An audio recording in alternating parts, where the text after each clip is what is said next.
Kamusta mga pare? Bagong araw, bagong ulam. Tara, samahan nyo ang gumawa ng tokwat baboy. Pang ulam, pwede rin pang pulutan. Sarili ko nga palang version to. Pwede nyo gayahin. Bumili nga lang pala ako sa palengke na 5 pirasong tokwa. Saka 250 pesos na baboy. Yung parting kasim, konti lang yung taba. Para naman healthy. Gayatin lang natin na maayos yung kamatis, sibuyas, saka bawang. Tapos madali na yan, sundan nyo na lang.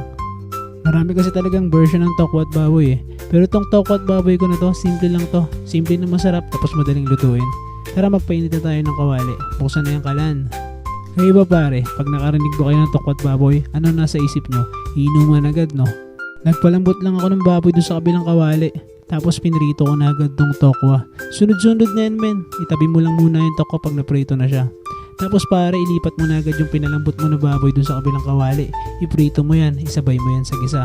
Ilagay mo na yung bawang, tapos ilagay mo na rin yung kamatis at sibuyas. Tapos haluin mo lang siya mga pare.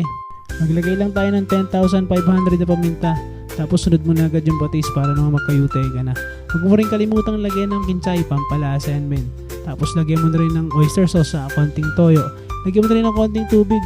Tapos haluin mo at takpan. Kung dumating ka nga pala sa parte ng video na to, palambing naman ako ng follow, like, at comment na din. Tandaan mo pre, kung di ka niya kayang pagluto, baka hindi ka niya mahal, kaya iwanan mo na.